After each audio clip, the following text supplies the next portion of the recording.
Como decíamos, estábamos desarrollando cuáles los objetivos y propósitos del desarrollo de los recursos humanos. Tenemos aquí finalmente que se busca cambiar la actitud de las personas mediante la creación de las siguientes finalidades, ¿verdad? Entonces, cambiar la actitud de las personas es importantísimo.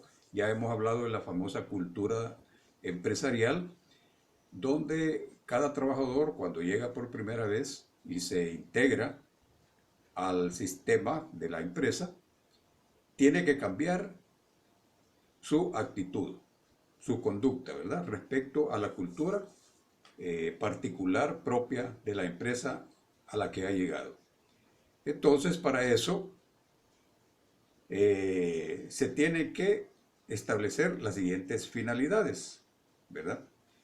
Por ejemplo, crear un clima más satisfactorio entre los empleados. Ya hemos hablado, por ejemplo, del famoso manual de bienvenida, donde se establece toda la metodología, los protocolos que la empresa ha diseñado para crear precisamente ese clima satisfactorio que se necesita para que haya un ambiente ameno, agradable, estimulante para el trabajador. Luego, aumentar su motivación y hacerlos más receptivos a las técnicas de supervisión y gerenciales. Todo esto, como ya hemos visto en otras partes de la materia, persigue precisamente que las empresas sean eficientes y eficaces. Y eso lleva, por supuesto, a que las empresas sean más rentables, que proporcionen más utilidades, más ganancias, ¿verdad? En general. En el proceso de aprendizaje hay que tomar en cuenta los dos factores que determinan la personalidad del individuo. Es importante que nosotros tengamos conciencia de que nosotros como personas, como seres humanos,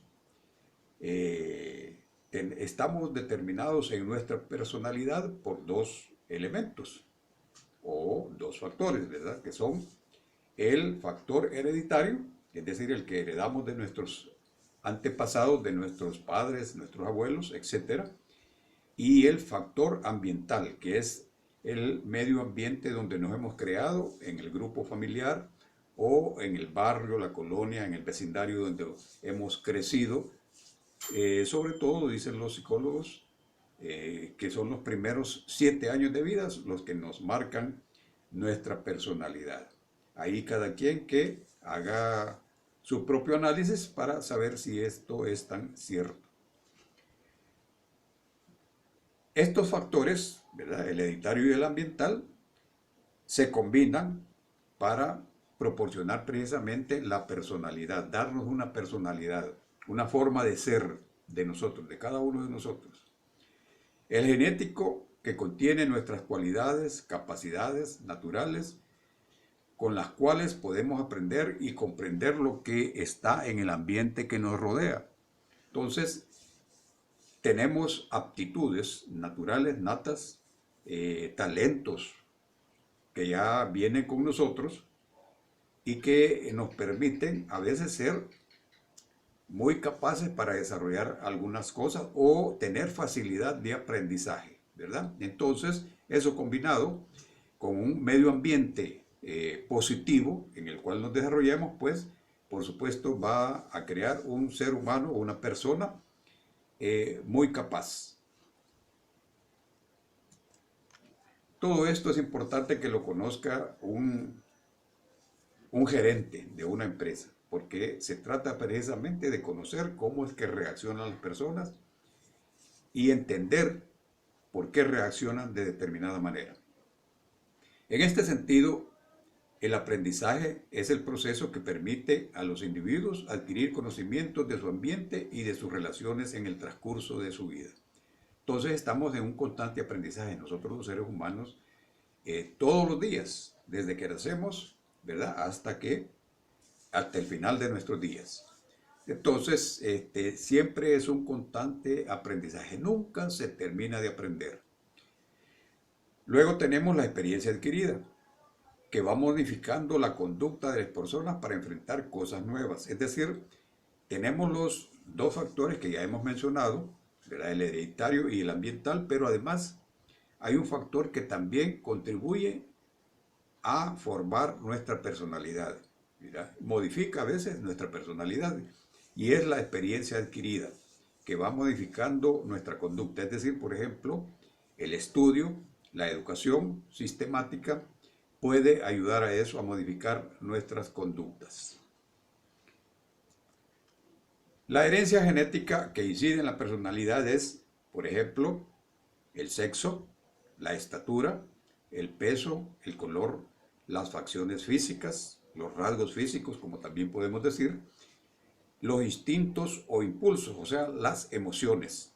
Luego las necesidades primarias, ¿verdad? Que ya hemos hablado de eso con relación a la definición que hace sobre todo el señor Maslow, Abraham Maslow, ¿verdad?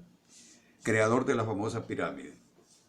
Luego los factores ambientales, las experiencias personales, los hábitos, creencias, valores, las percepciones, cómo nosotros concebimos el mundo, la realidad que nos rodea, las necesidades secundarias, es decir, ya de las que nos habló el señor Maslow, que son las necesidades superiores, las de querer ser algo más de lo que ya somos.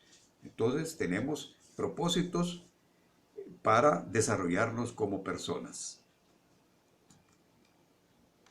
Sintetizando, podemos afirmar que los tres factores que determinan nuestra personal son, como ya dijimos, la herencia genética que traemos ya de nacimiento, luego los factores ambientales que encontramos en el mundo que nos rodea, ¿verdad? En el ambiente familiar, como ya dijimos, y el ambiente del entorno más cercano. Pero además, como ya habíamos adelantado, se puede agregar un tercer factor, que es la experiencia adquirida, que está constituida sobre todo la educación formal que nosotros vamos adquiriendo en la medida que nos sometemos precisamente a esa educación formal, desde la parvularia, kinder, primaria, secundaria, bachillerato y luego puede ser hasta un posgrado, a un doctorado. Entonces llegaríamos hasta aquí con esta temática que es muy importante, muy fundamental, y hasta aquí llegaría pues el tercer parcial que ya tenemos para la próxima semana. Luego agregamos a continuación la tarea de costumbre para que ustedes puedan repasar, ¿verdad? La clase que hoy hemos desarrollado con algunas preguntas de repaso para que los conocimientos, los conceptos que hemos propuesto, los entendamos, los comprendamos y podamos así responder lo que nos va a salir en el tercer parcial. Así es que por el momento, gracias por su atención y nos vemos la próxima semana ya con el tercer parcial. Muchas gracias.